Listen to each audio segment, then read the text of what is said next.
Assalamualaikum warahmatullahi wabarakatuh. Saya akan coba untuk bicara mengenai ketahanan pangan.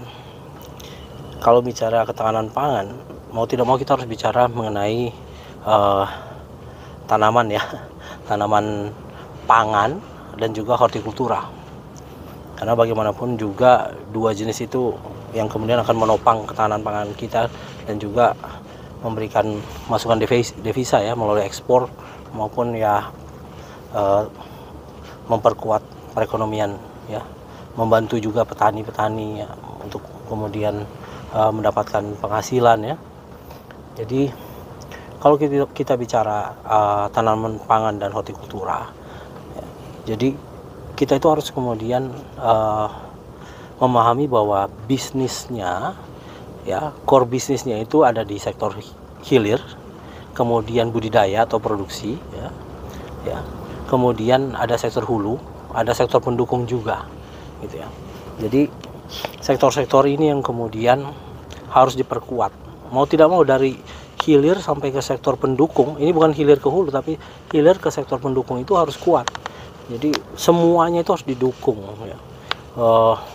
Termasuk misalkan di sektor hilir itu produksi pupuk ya, pestisida dan lain-lainnya. Sebenarnya itu di sektornya bukan sektor pendukung, tapi dia adanya di sektornya adalah sektor hilir dia. Nah, jadi yang kemudian harus kita pahami juga kendala-kendala yang muncul ya, terkait dengan pergeseran fungsi tanah ya, pergeseran fungsi lahan di Indonesia ini ya, dari pertanian malah kemudian berubah menjadi industri dan kemudian infrastruktur ya, infrastrukturnya juga ya yang kemudian sebenarnya seperti di IKN ini kan nggak jelas gitu ya, kemudian berubah jadi properti lah ya. Jadi dari pergeseran ini kan kurangnya lahan, karena untuk kemudian melakukan budidaya ya atau produksi tanaman pangan dan hortikultura itu dibutuhkan tanah-tanah yang kemudian sebenarnya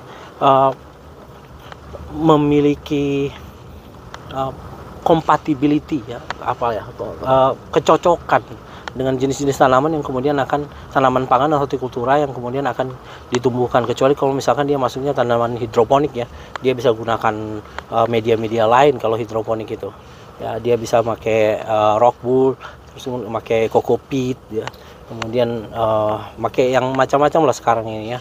Nah, yang kemudian harus diperkuat itu dengan segala macam kendala ya, salah satunya kendala tanah ya. Kalau kita bicara kecocokan tadi, kita ya belum selesai tadi ya, untuk kecocokan tadi, kecocokan compatibility dengan tanaman itu kan kita juga harus melihat kadar-kadar zat-zat yang ada di dalam tanaman, di dalam tanah itu sendiri ya, seperti kalsium, magnesium, kemudian ada amonium ya, NH4 ya, itu ada Ca, ada Mg ya, yang itulah ya, istilah-istilah kimia itu. Dan kemudian juga ada aluminium juga ya, itu dibutuhkan semua itu ya, karena kalau kita bicara tanah untuk melakukan budidaya, kita sedang bicara tentang kemampuan ya, kapasitas tukar kation ya. Nah, jadi kapasitas tukar kation ini sangat berpengaruh itu. Jadi ada yang kemudian zat-zatnya itu bersifat asam dan basa dan lain-lain itulah ya. Saya sebagai lawyer ini kan hanya berusaha untuk memahami bagian luarnya saja, tapi ya alhamdulillah menarik juga untuk saya itu, seperti itu. Nah, permasalahan-permasalahan lain yang muncul itu adalah seperti sistem irigasi ya, yang kemudian masih tradisional, meskipun sekarang sudah ada drip ya, sistem drip ya, kemudian ada ya macam-macam lah, sprinkler dan lain-lainnya itu ya, untuk kemudian ada flooding system gitu ya. Kalau ini untuk yang hidroponik ya, jadi ada banyak hal-hal yang kemudian masih menjadi masalah dan patut untuk diperhatikan oleh pemerintah ya, terutama untuk daerah-daerah yang jauh ya, daerah terpencil itu ya. Kalau misalkan untuk cold chain juga itu ya, termasuk gudang gitu ya, karena kan ini kan sifatnya perishable ya, tanaman-tanaman ini, pangan dan hortikultura ini sifatnya perishable, jadi mudah busuk ya. Jadi harus ada cold chain-nya, ada gudangnya ya, itu harus disupport gitu. Jangan kemudian tidak disupport tapi diminta untuk kemudian meningkatkan kapasitas produksi ya, meningkatkan kualitas produksi ya. Jadi kalau untuk kendala-kendala ya seperti itu ya. Kalau untuk ketahanan pangan kita ini ya mau tidak mau kita juga harus didukung oleh pengusaha-pengusaha atau produsen-produsen yang kemudian mampu untuk mensupport. Contohnya ya melakukan R&D gitu ya, research and development, itu mempercepat kemudian waktu panen dan lain-lain seperti itu. Dan salah satunya ya Tirtagiri Wacana TBK ya, yang kemudian juga memproduksi pestisida ya, fungisida, herbisida, insektisida ini, dan kemudian tidak lama ya, belum lama ini meresmikan pabrik karbamasi terbesar se-Asia Tenggara.